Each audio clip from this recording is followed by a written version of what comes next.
Hi everybody, welcome to the QB School. I am JT O'Sullivan. Today, Trevor Lawrence post Urban Meyer into the Bevel era. Let's get it going. Welcome to the QB School.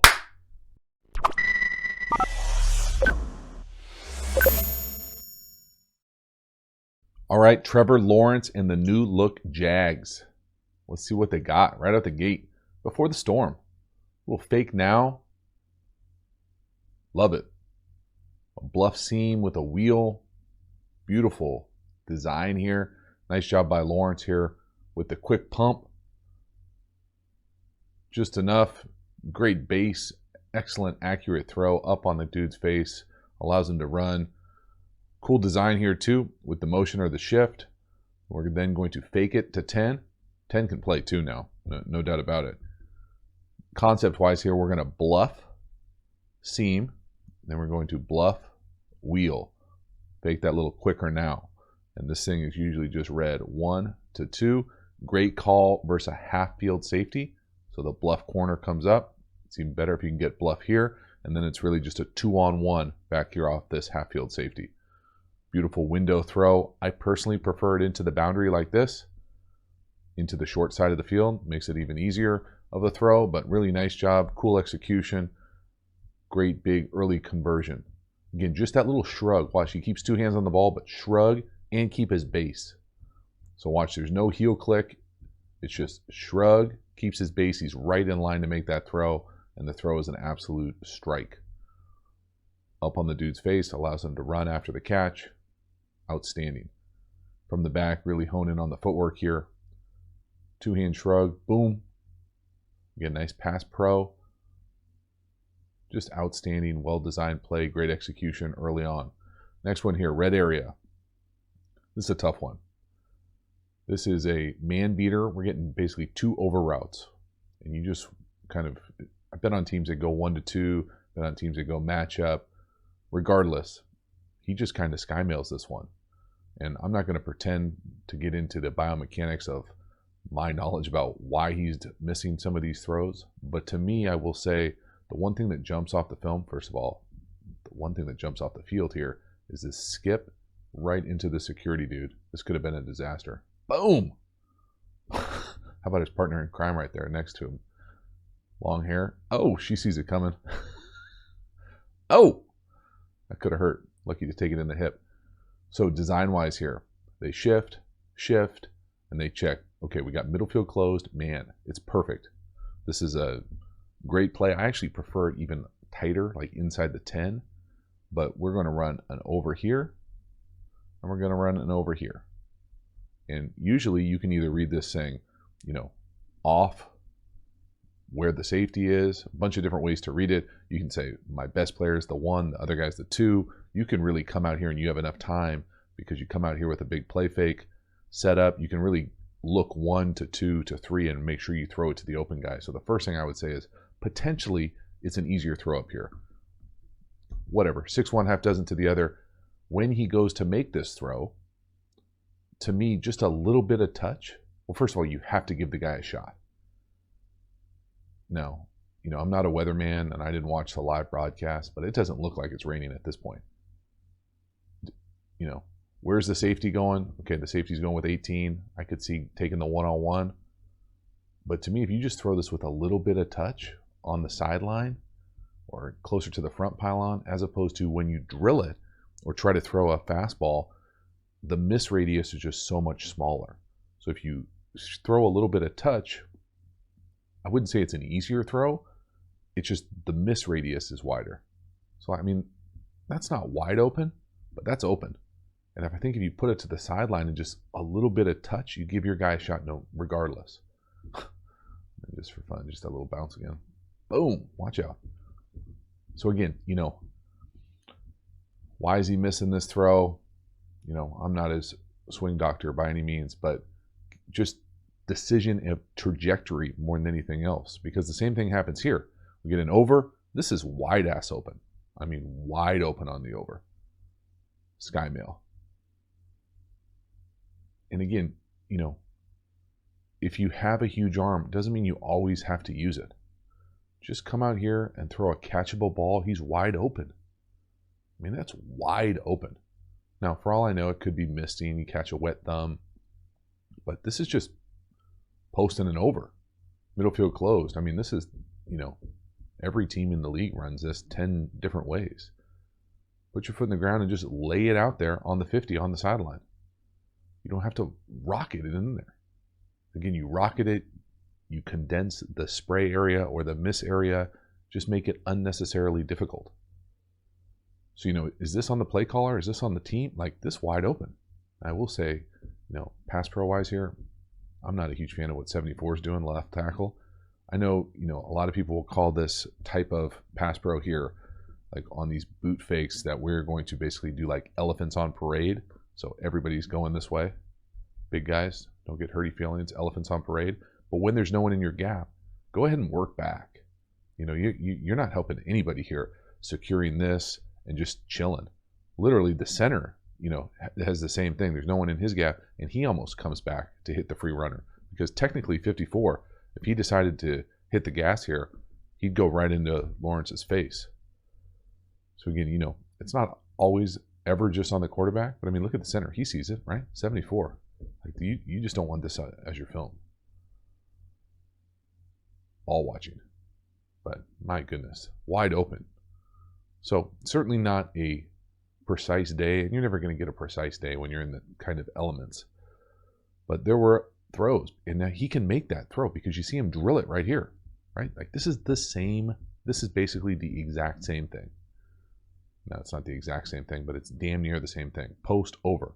This time he lasers it in there between defenders, got linebackers roboting out of there. They robot out of there. You see their name on the back of their jersey. You let it rip. They're covering the width of their shoulders. Watch 43.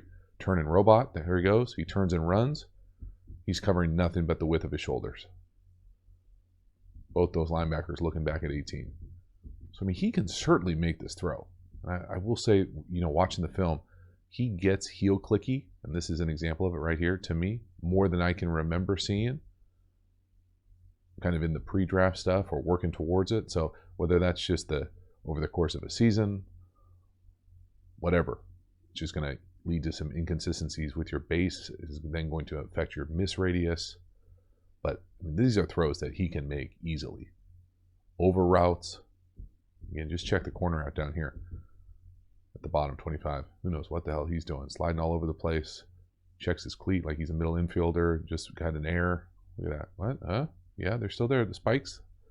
Classic. But again, so I show this not to, keep talking about the misses, but to talk about, like, this is Trevor Lawrence to me. Ripping shots in there. Right on it. Precision with the over. Not the earlier throws in the game where you're like, man, why are we missing that? Here, this is, originally I thought this was quarters slant spacing, which I really, really dislike. I really dislike slant spacing anytime, so that's always going to be a bit of an issue.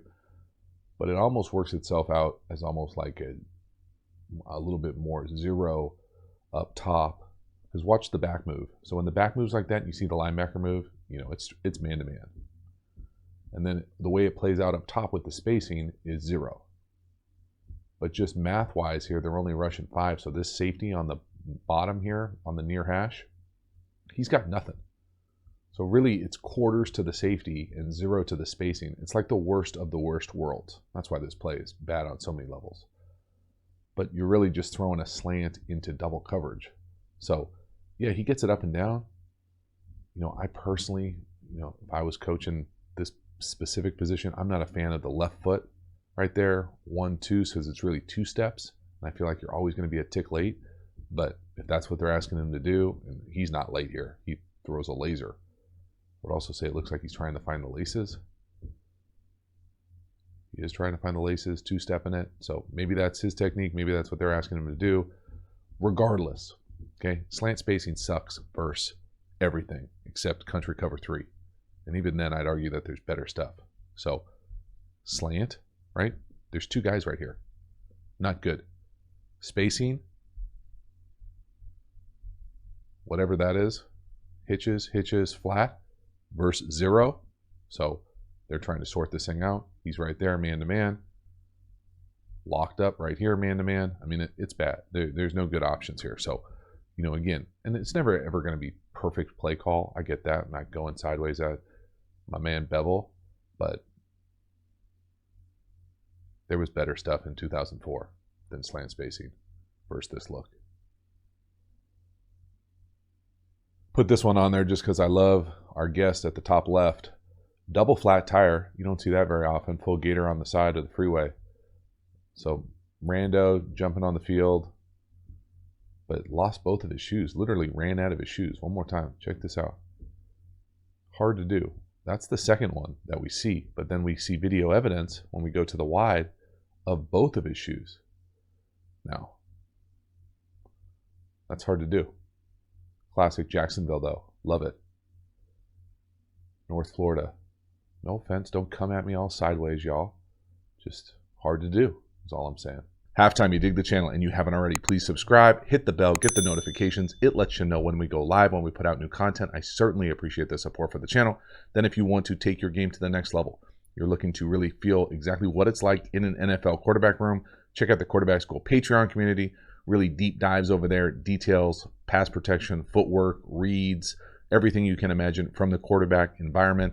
If you're looking for that kind of experience, I think you will dig the Quarterback School Patreon community.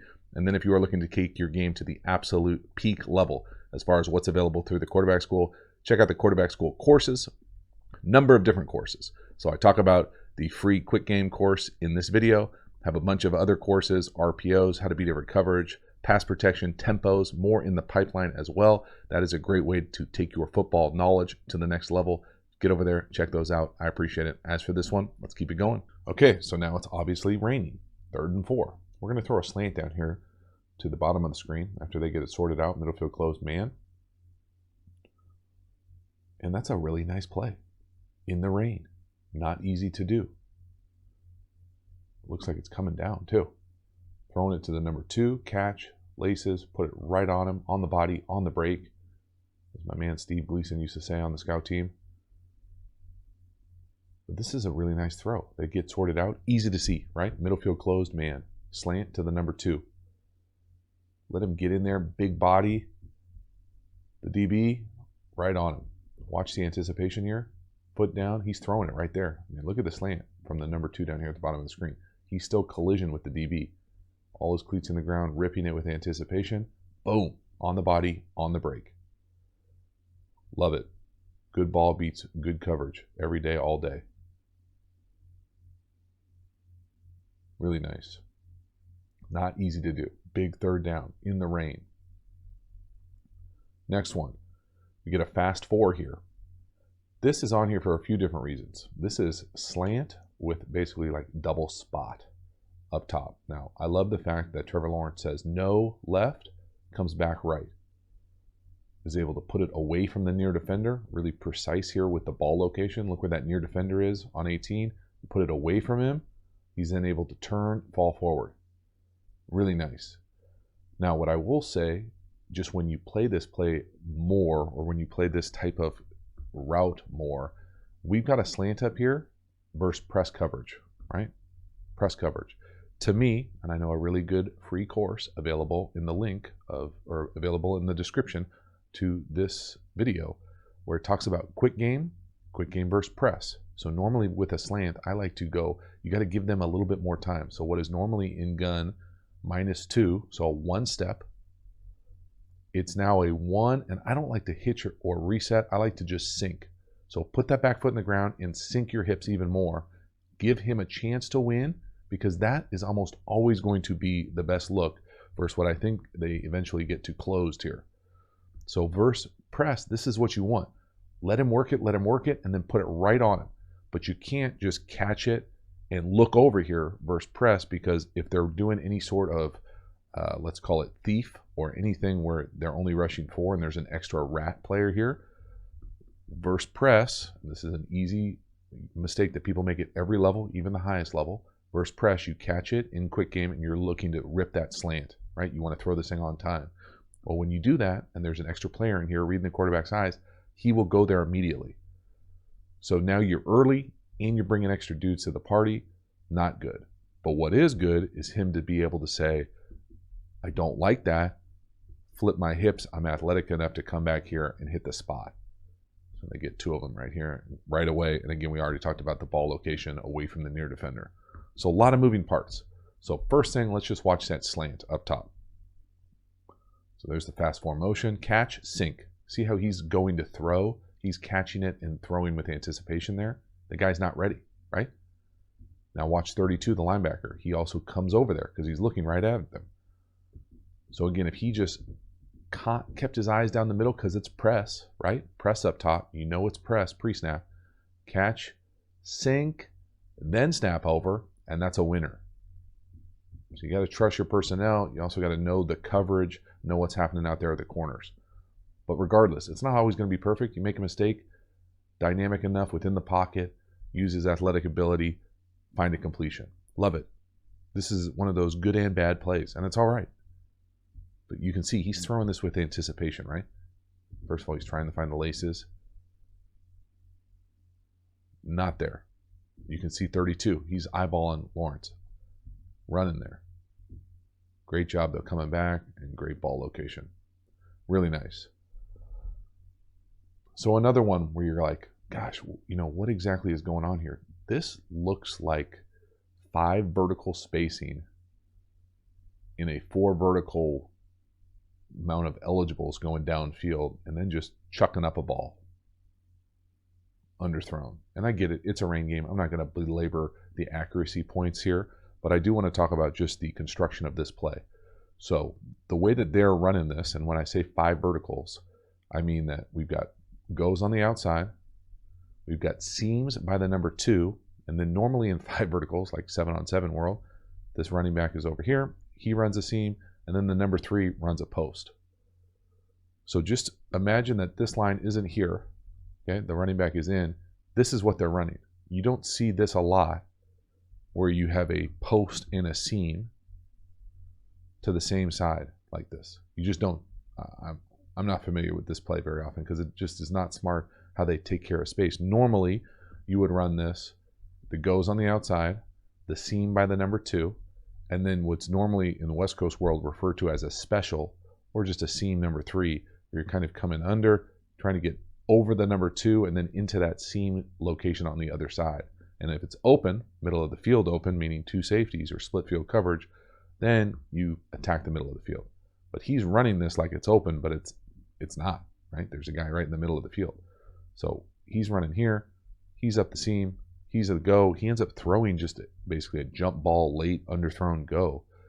To me, this throw, talked about it on this channel a number of times, the ball's on the 33, so you'd love to put this thing about 20 yards down the field, so that would be the 13 right here, but over here, right inside the numbers. That's where the ball needs to go to this guy, especially when he is not rerouted at all. So this defender doesn't reroute him. This thing is going to be a handoff 20 yards down the field right there. So, you know, decision making, play design, maybe the number 3 just loses his mind and does his own route here. 84, who knows what the hell he's doing? That might be a good guess. But that ball needs to be thrown on the 13 right there. That's the throw. You make that corner, try to play 2 out there, you got a shot. You can't just chuck it up like this. Underthrown. You know, it's a nice play by 1, but still. Other thing footwork-wise here for me, watch his feet come together. Wide, like that's perfect right there. Just stay in that position and let it rip. He doesn't need to crow hop to make that throw. Now again, you know, I think everybody gets a pass in a rain game, but throwing to the wrong guy, in my opinion, the seam needs to get the ball, especially when he doesn't get rerouted. They can't even get lined up. Look at him. The nickel's on the wrong side. Late getting over there, no reroute. That's a big hit to the seam. Instead, it's just a jump ball. Nice play by 1. A lot of 1s. But again, you know, I don't know. Don't love the way that they're running the 4 verticals. Don't love the decision. Don't love the ball. Don't love the footwork. 3rd and 9. Now, this is another one, a tough one. And this is one I have a number of problems with. We've got basically an iteration of dagger and a 7 stop or a corner stop. So, in my opinion, the in is open. The 7 stop is open. The footwork here looks like he is surprised that he's not getting hit. You know, he hits 3 right here. That's perfect. Jumping around, moving. He's got good pass pro. comes out here, and then again sky mails it a little bit. Now again, it looks like it's wet, so that'll be the first thing. What I want to talk about here is just scheme-wise, what are we reading now? I'm not in the room, I don't know what the read is here, but I love the design of this play. This old bevel special here, used to call it hammer, but it's basically just dagger with a little pivot underneath it, and this in coming right behind it. I think he might have called it Hooters too, actually. I'm gonna have to go look it up. And there's the 7 stop up top. That's just a corner curl. Okay, so this is wide open, and this is wide open. So whatever side he's looking at, and this might not be wide open, but it's open, and this is wide open. So I'll pause it at the top. We can see exactly what I'm looking at as far as the scheme. But 1, 2, 3, let that 7 stop right there up top. I mean, that's wide open on the 10. And then down here at the bottom, it's going to be a little bit more of a condensed window, but you can see it if he throws it a few yards inside that hash with some anticipation. And maybe the Mike linebacker squeezes him off of it, but that 7 stops wide open. Either way, I love the in down here at the bottom from 18. See that angle he takes, that anti-interception angle, not even flat. He's curving back to the ball. That's open in the league. That's wide open up top. So no. All right, you don't want to force it, don't. Now we're going out here to make this throw. This is nice. Good vision to be able to see this thing. I would love the receiver to come screaming right here to that front pylon, and I'd love the ball to be low and away right there. Instead, and again, it's wet. Don't freak out. I'm not saying he can't throw straight. I'm just saying a number of balls skied on him.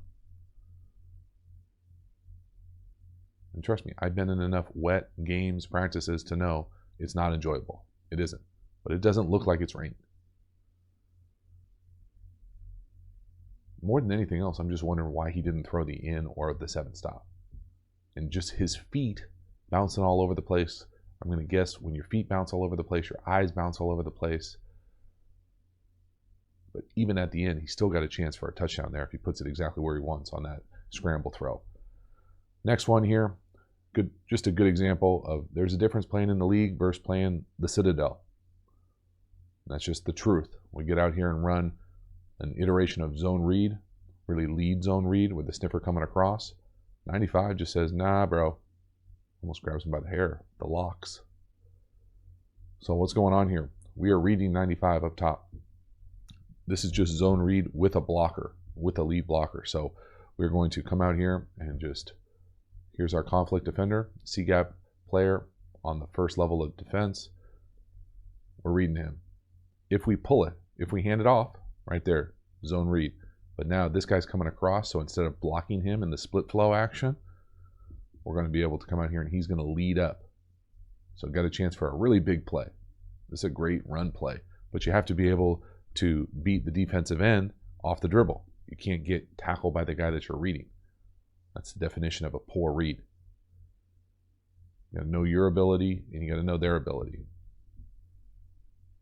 I think you can make the argument that you probably just hand it off there, but sometimes you want to go out there and make a play. But again, it's not Georgia Tech. Dudes can play out there. Tough. So, 96 seconds left. A couple really nice 4th and longs here. This is just great pocket movement. This is the exact route, check at the bottom of the screen, that I wanted to see earlier on that scramble throw. That little settle down right there.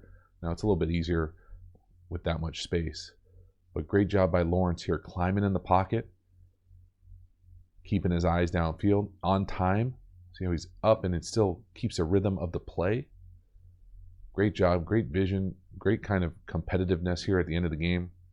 Game's out of hand. Doesn't stop him from competing. 4th and long, great play. Really nice. I think this is what I think, we football fans expect to see all the time. This looks polished. This is the bar for him. Up, vertical, athletic, dynamic, converting, another 4th and 10. Everybody run up, stop at the sticks. Now, to me, this is more of like problematic issues. So first watch the drop. 1, 2, 3, walk around, back foot, nothing. Now make a play. Great. And the end of it, the make a play part is really nice. Again, still got great vision down the field. But I will say that for whatever reason, whether it's the weather, whether it's the changes, whether it's what they're asking him to do, to me, just as an observer, there's a lack of precision with the passing game. So this play normally, any iteration of what most people call sticks. So run up to the first down marker, turn around, and it's usually almost like an option. And you run this thing with a comeback. Same route on the other side, so mirrored. It's like a deeper option. And you read this thing, usually 1 to 2, pick a side, 1 to 2. Either way here. So from my argument for him would be, if you don't like this, that's fine. Just throw it out here with some anticipation.